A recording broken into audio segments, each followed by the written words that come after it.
All right, let's just jump right in. We have got to talk about the filth that's just hiding in plain sight. On all the stuff you touch literally every single day. Take a look at your smartphone. Yeah, that one. Believe it or not, studies show it can have 10 times more bacteria than a public toilet seat. I mean, think about it. We do everything we can to avoid touching stuff in a public bathroom, right? But then we carry this biohazard around in our pockets all day long. And the really crazy part, where does that phone go? Yep, we press it right up against our face. We're basically giving all those germs a first-class ticket straight to our mouths, our noses, our eyes. So you got to be asking, how does everything get so contaminated? Well, let's dive into the science behind it. Yeah, this isn't random. It's not just bad luck. It's a whole process.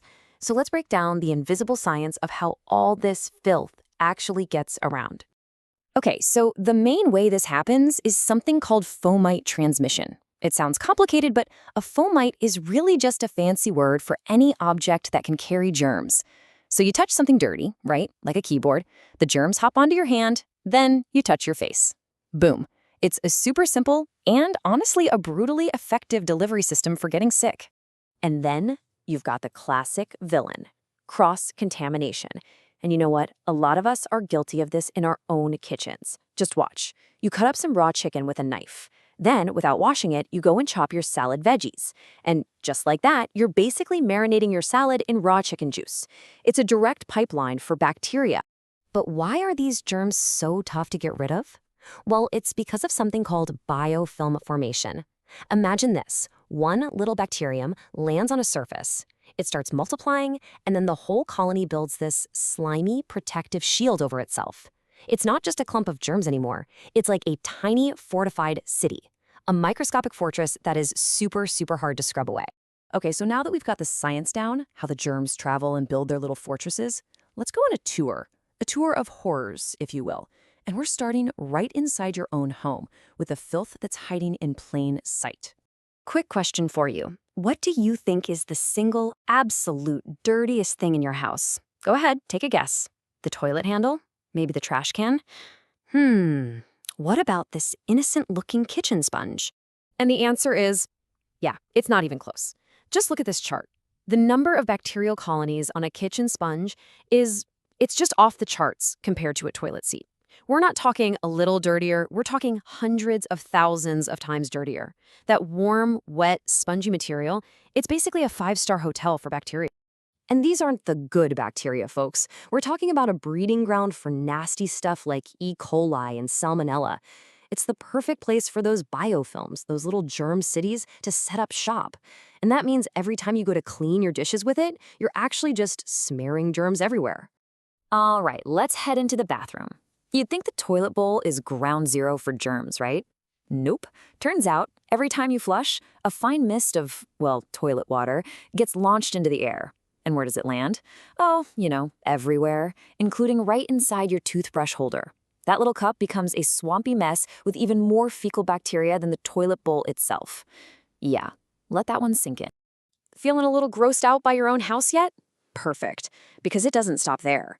All those same rules about germs hitching rides on things and building tiny cities apply when you go out.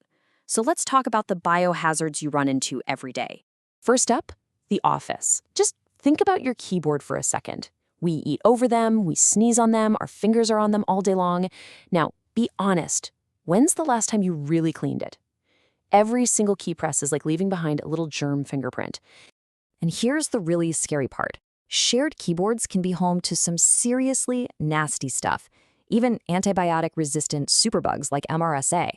I mean, think about it. They're passed from person to person and almost never get disinfected. They're basically a swap meet for germs. Okay, let's say you go out for a nice dinner. You sit down, they hand you the menu. It's the first thing you touch. But just think about the life that menu has lived. It goes from the server's hands to another customer's hands to your hands and on and on. It's touched by hundreds of people and almost never gets wiped down. It is easily one of the filthiest items in the whole restaurant. And then on the way home, you do the right thing. You use your reusable shopping bags.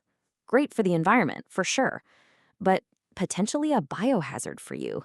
Just think about what you toss in there. A leaky package of chicken, veggies straight from the farm. It's all just mixing together in there. Now, unless you wash those bags after every single trip, and let's be real, most of us don't, they literally become a festering petri dish. This chart shows you exactly the kind of germ cocktail you're brewing in there. You've got E. coli, salmonella, bits of old food, all just waiting to hop onto your next batch of groceries. So after that delightful tour of everyday filth, it's pretty easy to feel a little freaked out. But there's a point to all this. It all comes back to a central idea, the microbial world that you, yourself, create.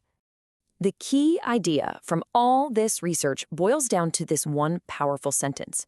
You're living in a bacteria culture you created through negligence. Now, hold on, this isn't about making you feel bad. It's about making you realize you have the power here. This world of germs isn't some alien invasion. It's a direct result of our habits. And here's the good news. This is a totally manageable problem. Nobody's saying you need to live in a sterile bubble. It's about small, simple things. Wiping down your phone once in a while, zapping your wet sponge in the microwave, actually washing your hands properly, throwing that reusable bag in the laundry. These tiny actions can completely disrupt the germ cycle. So when you look around at all this stuff, your phone, your keyboard, that sponge, you now know they each have their own invisible world teeming on them. The final question isn't just what's dirty. The real question is, now that you know all this, what are you going to do about it?